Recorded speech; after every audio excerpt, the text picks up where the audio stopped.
Bonjour à tous, j'espère que vous allez bien aujourd'hui et bienvenue dans ce nouvel épisode de la Nuit des Créas. Donc la Nuit des Créas, c'est un temps où on est entre créatifs, on travaille ici, là, on travaille le mindset afin d'être déployé dans le domaine des médias. Alors installe-toi, prends ton petit café, ton petit thé et ensemble, la thématique qu'on va voir ce soir, c'est influencer dans l'ombre ou bien influencer sans être exposé. Tu vois, ça, ce titre te parle, hein? Je connais trop de gens qui me disent non mais moi j'aime pas être vu, moi j'aime être dans les coulisses. C'est ok, mais tu vois que même lorsque tu es dans les coulisses, même lorsque tu peux être vu, tes conseils, ta sagesse, ce que tu partages peut avoir un impact tonitruant et je te vois avoir un impact important. Je te vois être cette personne qui est dans les coulisses mais qui a une forte influence, qui est ce qu'on appelle les conseillers des rois. Vous voyez, les conseillers des rois, c'est très très très très puissant. C'est pas la personne que tu vois en avant, c'est pas la personne qui se met en avant, mais c'est la personne qu'on écoute pour pouvoir prendre des décisions. Et si tu es connecté à ce podcast, c'est parce que tu as décidé d'être un repère dans le domaine des médias, de pouvoir te connecter au directeur artistique, au graphiste, au monteur, pour pouvoir te connecter à la personne qui a un pouvoir de décision, aux producteurs, aux personnes qui ont des moyens de financer un projet. Tu vas voir que le Seigneur te fait passer par un certain protocole. Et la réalité, c'est que beaucoup d'entre nous, des fois, on veut jouer un jeu, mais on n'a pas les règles du jeu. Tu vois, c'est terrible ça. Tu dois appliquer des règles, mais les règles sont écrites nulle part. Tu dois appliquer les règles, mais tu peux apprendre nulle part les règles. Uniquement, c'est lorsque tu rentres dans le cercle d'influence que tu apprends ces règles terribles. Voilà pourquoi, dans ce podcast, aujourd'hui, on va voir comment on influence en toute discrétion dans les sphères d'influence et tu vas voir comment ce podcast va être puissant. En fait, tu sais qu'il y a un principe qui est très très simple. Tu dois savoir que les conseillers des rois sont dans ce qu'on appelle les cercles de décision. Je vais prendre un exemple. Si tu prends aujourd'hui le plus grand YouTuber connu dans le monde, c'est MrBeast. D'accord, MrBeast, c'est un Américain des États-Unis. Et il fait des vidéos sur YouTube et il y a des millions et des millions et des millions de vues. Mais en réalité, il n'a pas commencé les vidéos hier. Il a commencé il y a une dizaine, voire même une quinzaine d'années avec un groupe d'amis. Et ce groupe d'amis avec qui il a évolué au début, la majorité sont les personnes aujourd'hui avec qui il continue à faire ses vidéos.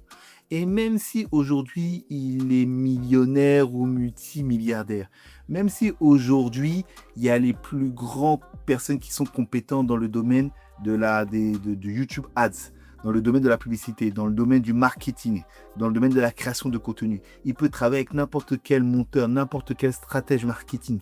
Vous savez qui l'influence ses décisions ? C'est son groupe d'amis. Le groupe d'amis avec qui il a commencé, c'est avec qui il fait les réunions de brainstorming, c'est avec qui il fait les réunions de quelle est la prochaine vidéo qui va cartonner sur YouTube, quelle est la prochaine vidéo qui va influencer un maximum de personnes. C'est avec ce groupe d'amis qui fait ce travail-là. Pourquoi ? Parce que ce groupe d'amis se constitue de son cercle de décision. Ce groupe d'amis sont les personnes en qui il a tout simplement confiance. Ce groupe d'amis sont les personnes qui ont évolué avec lui. Donc, il a donné un crédit de confiance. Et ces personnes-là n'étaient pas forcément les plus compétentes au départ, d'accord ? Mais leur cœur, leur caractère, leur dévouement dans la vision a fait que jusqu'aujourd'hui, ils travaillent avec eux. Oui. Et c'est ça le pouvoir de l'influence. Des fois, c'est pas tout le monde qui est en avant. Mais tu vas voir que les personnes qui sont aux côtés de celui qui est en avant, qu'on appelle dans la Bible les conseillers des rois, sont des personnes extrêmement puissantes. Et l'objectif de ce podcast, c'est de te rendre conscient, si aujourd'hui tu as la place d'un conseiller de roi, que ta place est déterminante et efficace pour l'avancée du royaume. Ne néglige pas cela. Ne te dis pas quand va venir mon temps, à quel moment. Non, non, non, non, non, non. Le rôle que tu joues aujourd'hui est déterminant. Et tu vois, dans la parole, dans Proverbe 22, 29, on dit « As-tu vu un homme habile dans son travail ?»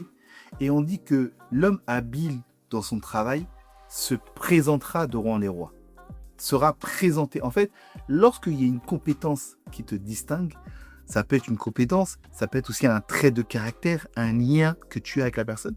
Quand il y a quelque chose qui te distingue, tu vas voir que généralement, c'est la porte d'entrée au cercle de décision, au cercle d'influence, au cercle de décision des rois. Ouais, donc tu ne dois pas négliger ça. Mais ce que je vais te faire comprendre, c'est qu'il y a toujours une porte d'entrée. D'accord. Et généralement, ce qui te distingue, ça va être un trait de caractère ou ça va être une compétence. Mais suis-moi, on va quelque part. Donc la première clé que je te communique aujourd'hui pour pouvoir influencer dans l'ombre, pour pouvoir intégrer les cercles de décision auprès des rois et influencer dans l'ombre, généralement, ça va être une compétence qui te distingue. Ouais. Il y a une compétence particulière qui te distingue. Si tu sers dans le domaine des médias, il y a quelque chose que tu sais faire, mais que tu ne fais pas comme les autres. Et souvent, quand tu fais l'inventaire et tu regardes, ça va être plus ou moins ça qui risque de t'emmener dans un cercle de décision. Ouais. Je prends l'exemple de David. Tu prends l'exemple de David dans la Bible. On te dit que David était berger. Ouais, à l'époque, avant même qu'il remporte son combat contre Goliath, David était dans la bergerie. Il gardait les brebis de son père. Il était fidèle, il était loyal et autres. Et David était une personne, c'était un excellent musicien. Ouais. Et alors, c'est pas écrit, ça c'est mon analyse, d'accord, c'est mon analyse. C'est pas écrit textuellement dans la Bible, d'accord. Et tu vas voir que c'est ce talent-là de la musique qui l'a distingué auprès du roi, d'accord. Avant même de combattre Goliath, ce talent qui l'a distingué auprès du roi. Et je me suis dit, mais attends, comment un berger qui est dans la forêt, qui est dans les champs, comment ça devient un chanteur, un musicien excellent? Et en fait, j'en ai déduit, en réalité, on te dit que lorsque tu es berger, tu passes beaucoup de moments seul. Donc, ça veut dire que lorsque tu gardes le troupeau, tu vas devoir t'occuper. Et la harpe, c'était l'un des instruments les plus faciles à confectionner et à faire.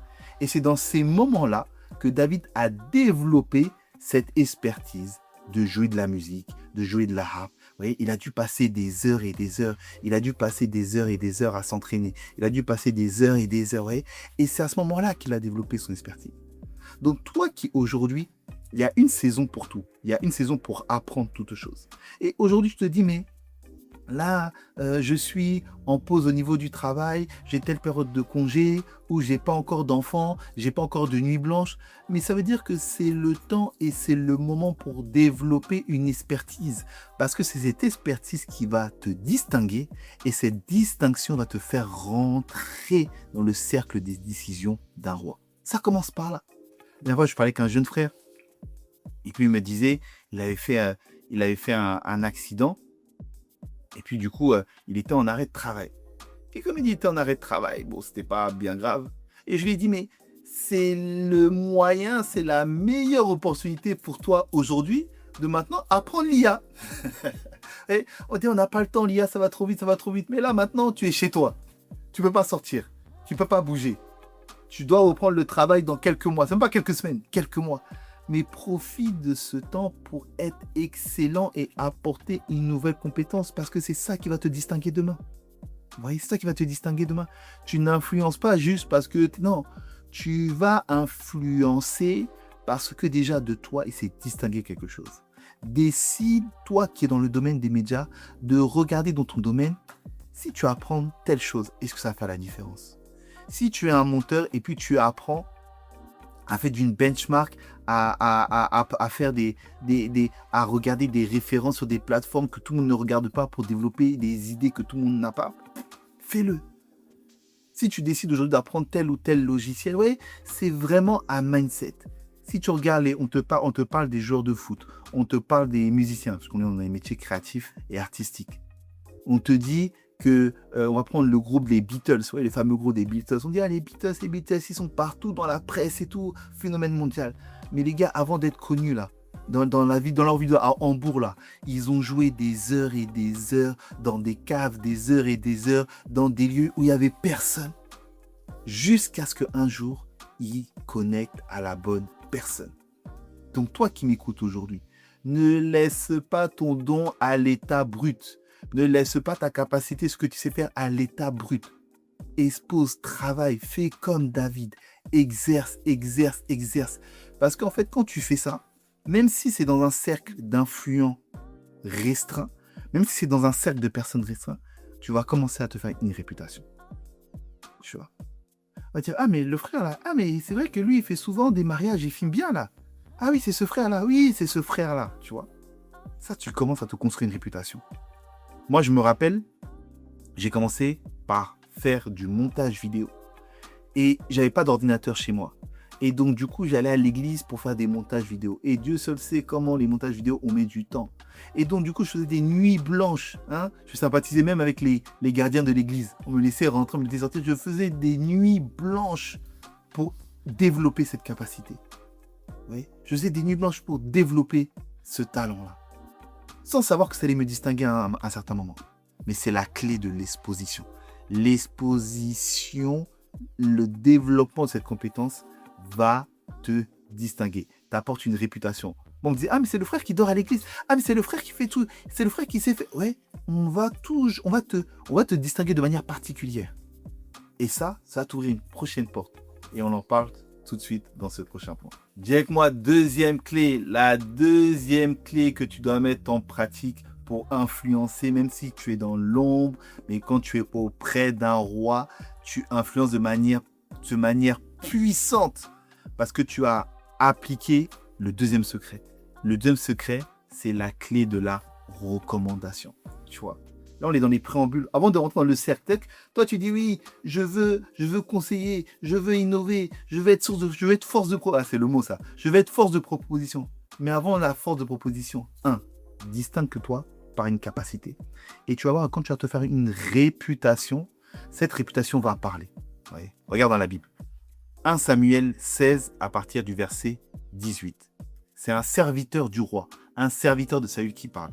Il dit, j'ai vu un fils d'Isaïe, le Béthlémite, qui sait jouer, en parlant de la musique, d'accord, et l'Éternel est avec lui.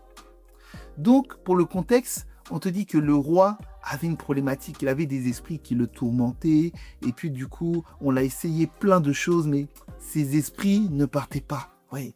Et puis, il y a un serviteur qui était auprès du roi, un conseiller du roi. Il dit, dans une province, dans une ville, là, je connais un jeune homme. En fait, quand il joue sa musique, c'est comme si tu es apaisé. Ouais. Quand il exerce son don, c'est comme si tu dis waouh. Ouais. Il y a des personnes, quand tu regardes une vidéo, tu sens l'émotion monter. Juste un teaser. Tu sens l'émotion monter à l'intérieur de toi. Il y a des personnes, quand tu vois un design, en fait, tu as compris toutes les informations dont tu as besoin. Il y a des personnes, tu vas écouter un podcast, juste 20 minutes.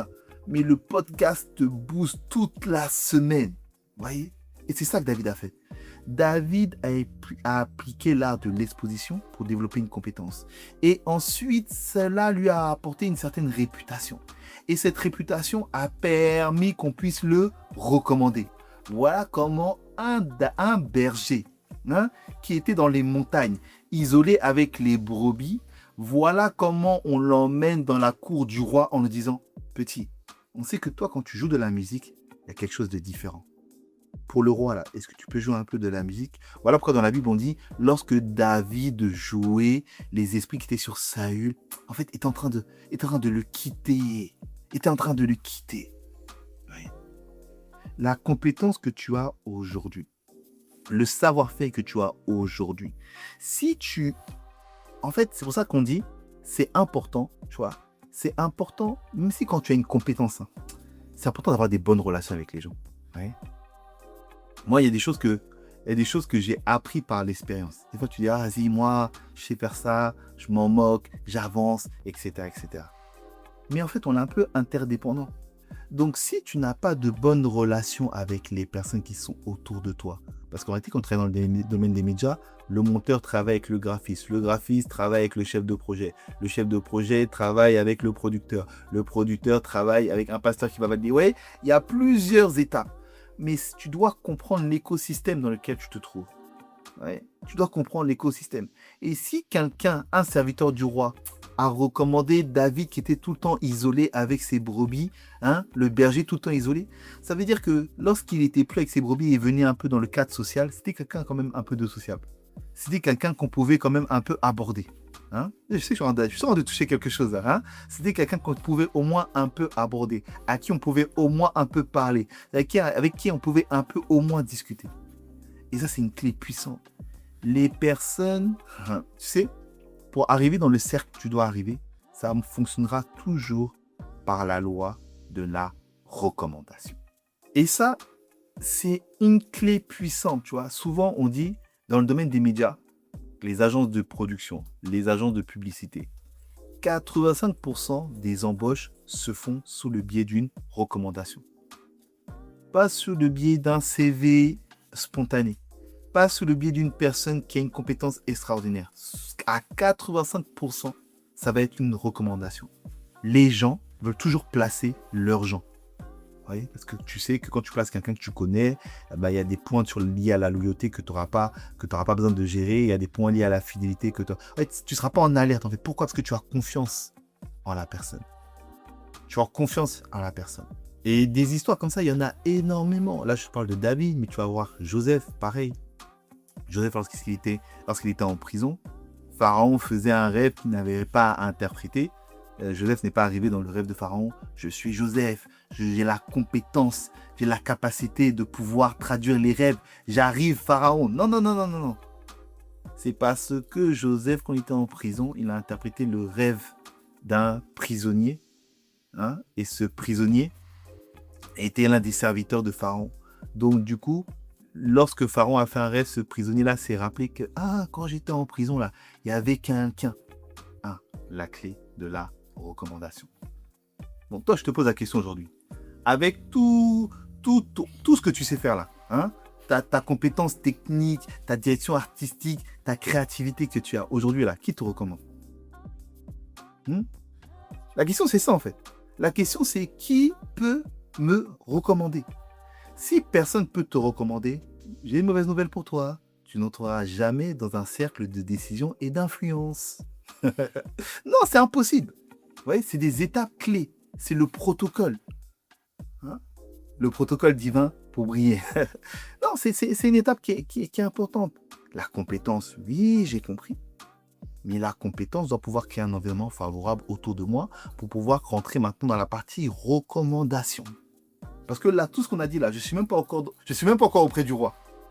Hein?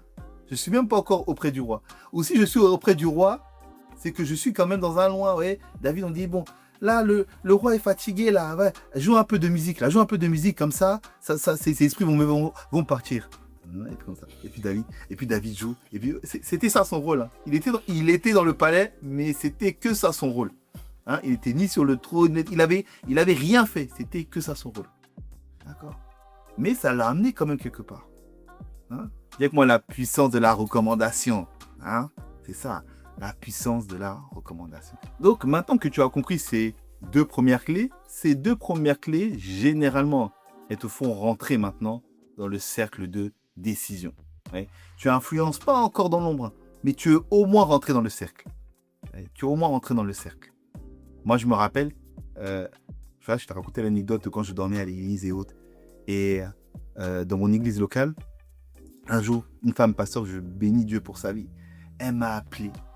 Et puis elle m'a dit, on m'a dit que, hein, je recherche quelqu'un pour faire un projet et on m'a dit que, ouais, c'était le deuxième niveau, pouvoir de la recommandation. On m'a dit que tu pouvais faire ça. Ouais. Et c'est quand j'ai répondu là, On m'a dit que j'ai été propulsé maintenant dans un cercle d'influence, dans un cercle de décision. J'avais pas encore de crédit, j'avais pas encore fait mes preuves, j'avais encore rien dit. Vous voyez ? Mais la compétence et la recommandation m'a fait rentrer dans ce cercle. Je te vois rentrer dans des cercles de décision, je te vois rentrer dans des cercles où tu vas commencer à dire des choses, tu vas commencer à rentrer à la dimension du roi, à la dimension des conseils du roi, où tu vas conseiller, dire des choses, et les choses vont être mises en œuvre, je t'assure. C'est magnifique, c'est ça, influencer dans l'ombre. Influencer, c'est pas juste tu prends le micro, tu cries, non, tu peux influencer de manière puissante et stratégique. Et tu vois que quand tu rentres dans ces cercles, ce qui va t'apporter du crédit, c'est parce que tu commences maintenant à capter le cœur, tu commences à capter l'environnement dans lequel tu te trouves. Et si tu sers au sein d'une église locale, tu vas voir, il y a toujours ce qu'on dit à la foule, et puis il y a ce qu'on dit aux stars, au comité restreint. Et puis il y a ce qu'on va dire au conseil pastoral. Tu vois, il y a toujours différents niveaux. Mais là où tu te trouves, tu dois t'adapter. Comment on parle, comment on transmet les informations. Qu'est-ce que je vois que je ne dis pas? Qu'est-ce que j'observe? Tu vois, il y a un niveau de sagesse, tu dois capter, ce qu'on dit, capter l'ADN du leader. Ouais. Quand tu rentres dans le cercle de décision, tu dois capter l'ADN du leader. Comment le leader fonctionne. Quel niveau de réactivité tu puisses avoir. Toi, tu es là. Moi, je suis joignable de 9h à 21h. Si tu veux me joindre, c'est de 9h à 21h. Passé 21h, là, maintenant, je suis... Quoi? Tu es dans un cercle d'influence, tu es dans un cercle de décision, tu es auprès de leaders et tu veux donner tes oreilles quand tu es joignable, quand tu n'es pas joignable. Non. Si tu as un leader, tu sais qu'il peut te solliciter à tout moment. Bien aimé, la réalité, c'est que tu vas devoir être au garde à vous, à tout moment. Moi, dans mon WhatsApp, il y a des personnes, ils sont en épingle. En épingle, ça veut dire que quand je prends mon téléphone, là, je vois en même temps si la personne m'a écrit ou pas. Oui, c'est ça. Commencer le début de l'ascension de l'influence dans l'ombre, là, c'est ça. C'est savoir comment le leader fonctionne. Il a besoin d'une grande disponibilité. Voilà comment je vais dégager mon planning pour être disponible. Il a besoin d'une grande proactivité. La proactivité, c'est que tu n'attends pas qu'on te donne des missions ou des choses à faire. C'est que tu arrives à discerner et être force. Tu arrives à discerner et être force de proposition sur qu'est-ce qui peut être fait.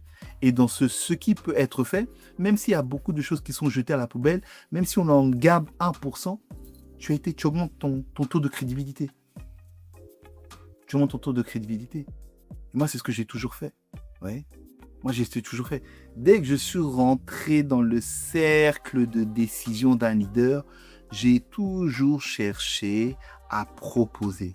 Est-ce qu'on peut faire ça? Voilà, il y a telle actualité. Il y a tel événement. Est-ce qu'on peut faire tel spectacle? Il y a eu tel témoignage. Est-ce qu'on peut faire telle vidéo?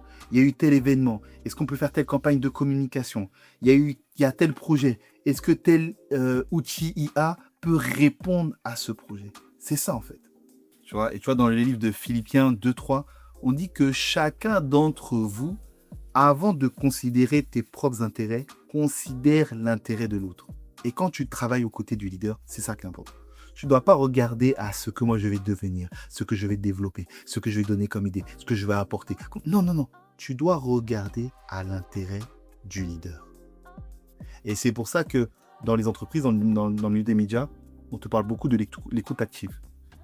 Ouais. Quand tu es avec un client, quand tu es en rendez-vous clientèle, en tant que créatif, avant de dire qu'est-ce que tu vas proposer comme idée, tu vas t'asseoir et tu vas chercher à savoir le besoin du client. Quel cible il veut toucher, quel produit il veut vendre. Ouais. Quelle est la tournure de la communication qu'il veut, quel est le ton de communication qu'il veut. Ce sont tous ces baromètres maintenant qui vont te permettre de pouvoir être fort de proposition. Mais toi, tu veux faire tes films, ok. Mais quand tu fais ça là, tu es dans le cercle, mais tu n'augmentes pas en crédibilité. Tu es là, parce que ta compétence t'a distingué, on t'a peut-être recommandé, tu es là. Mais c'est comme si dans le poids de ta voix, là, le poids des conseils que tu vas donner, le poids des... En fait, c'est comme si ça manque de poids, ça manque de poids, ça manque de poids. Oui. Ça manque de poids parce que tu ne cherches pas à capter le cœur du leader. Tu ne cherches pas à t'aligner sur son mindset, même si ce n'est pas dans ton tempérament. Tu ne cherches pas, moi, je suis dans mon tempérament. Je suis un ver par excellence. Oui. Mais je crois que suivre les leaders, en fait, ça a changé mon tempérament. Hein. Dans le travail, je suis devenu un tempérament rouge, rouge fluo. Alors que c'est pas ma nature première. Mais c'est comme si j'ai capté une façon là de pouvoir être efficace dans le travail. Il va falloir manifester tel type d'attitude pour que les sujets avancent, pour que les sujets progressent. Ouais. C'est ça. Ouais, les gens ne veulent pas appliquer, ils veulent pas appliquer les secrets et ils veulent influencer. Mais ça ne marche pas. Le troisième point, c'est anticiper les défis du leader. Ouais. Il y a des choses que tu pourras, sur lesquelles tu vas être distingué. Il y a des choses sur lesquelles on va porter du crédit à ton nom parce que tu as su anticiper et tu as su trouver le moyen de trouver la solution pour ce qu'on appelle abattre ce Goliath. Quand tu regardes l'histoire de David, tu vois que David n'est pas allé sur le champ de bataille parce qu'il avait envie. Non, il est allé parce qu'il est parti apporter à manger à ses frères. Et ensuite, sur le chemin du camp, lors du camp, il a vu comment Goliath insultait l'armée de Dieu. Et puis il a dit, mais quel est cet incirconcis pour insulter l'armée de Dieu? Moi-même, je vais aller lui montrer quel Dieu on sert. Ouais. Et c'est comme ça. Et puis il a battu Goliath, puis boum, propulsion au sommet. Mais comme tu l'as vu, la propulsion au sommet, là, avant, il y a eu des étapes. Compétences, recommandations. Ouais, il y a eu plusieurs étapes. D'accord? Donc c'est de ça qu'il s'agit. Aujourd'hui, si toi, tu es aux côtés du leader, tu dois pouvoir anticiper. Tu dois pouvoir savoir. Et en fait, tu dois pouvoir anticiper. Et 2, il y a des projets, il y a des Goliaths, il y a des sujets que tu vas identifier.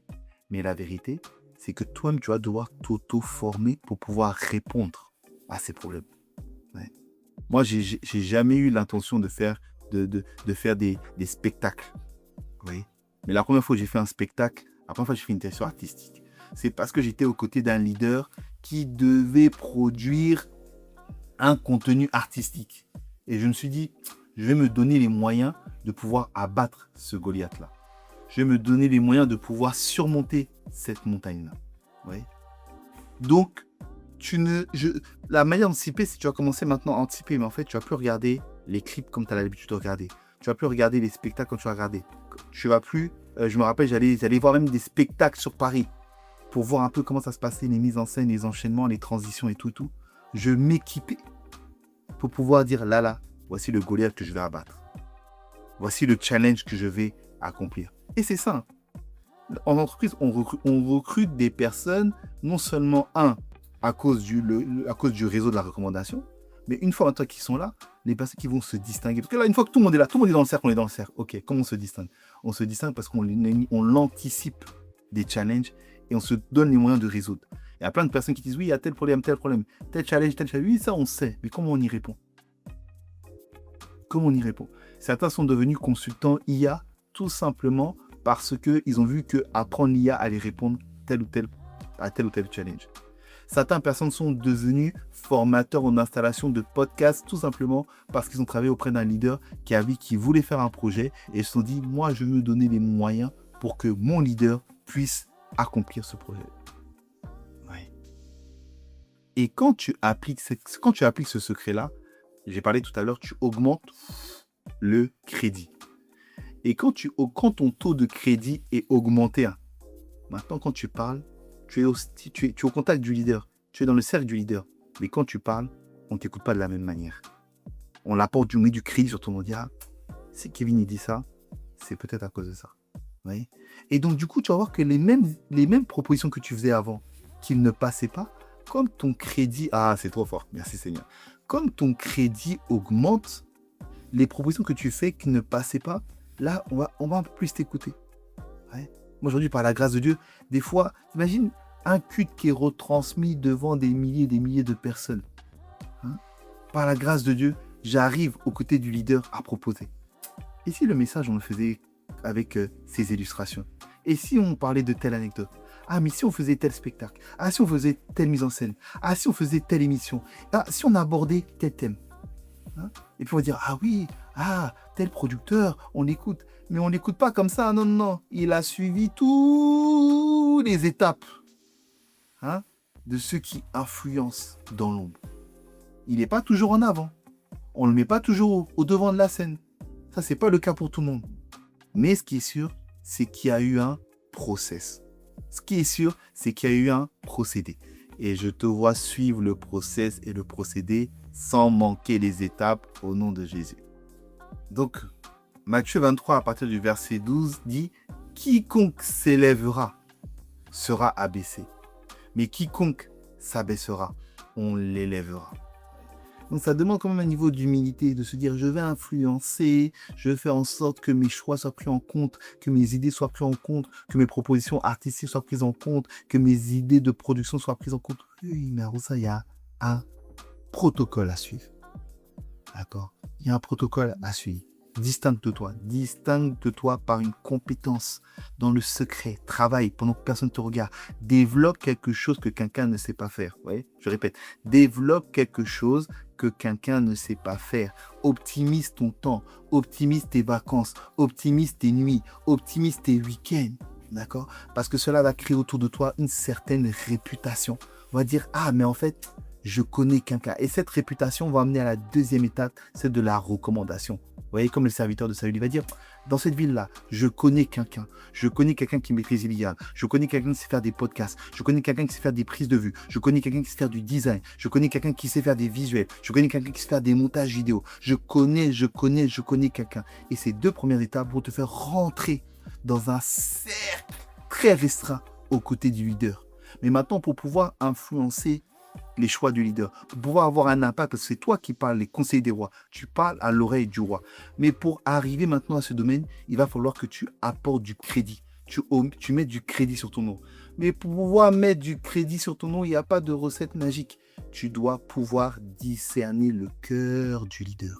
C'est quoi son mindset? C'est quoi sa façon de voir? Comment il fonctionne? Et plus tu fais ça, plus tu commences à discerner son cœur, tu commences maintenant à déceler les problématiques, les challenges, tu commences à les comprendre. C'est-à-dire que tu marches à côté de la personne. Il y a beaucoup de personnes qui marchent aux côtés d'un leader, mais ils ne comprennent pas les challenges du leader. Ils ne comprennent pas les problématiques du leader. Mais toi qui marches pas par la vue, mais avec l'esprit, tu commences à voir les problématiques du leader. Et une fois que tu as compris, maintenant tu décides d'affronter ces challenges, de régler ces challenges, de pouvoir régler ces problématiques. Et quand tu règles ces problématiques, maintenant tu commences à abattre des Goliaths et tu as maintenant ton crédit qui est augmenté. Et quand ton crédit est augmenté, maintenant quand tu parles, quand tu conseilles, on écoute. Quand tu conseilles, on prend les directives, on dit ah, mets ton nom. Là, je dis Kevin, toi, tu mets ton nom. Tu dis, quand tel il parle, là, on sent que c'est la bonne direction qu'il faut prendre. Et voilà comment tu deviens une personne qui influence dans les coulisses.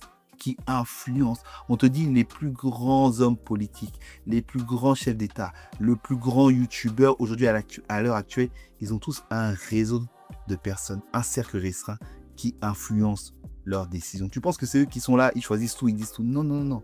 Ils sont influencés.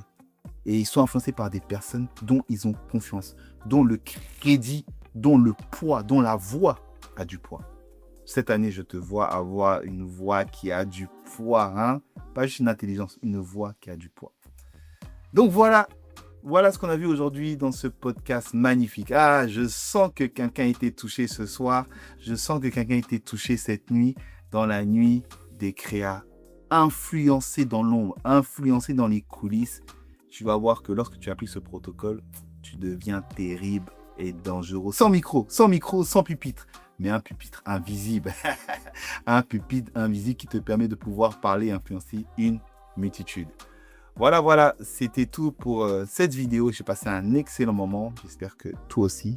Et on se retrouve pour un prochain podcast. Ciao.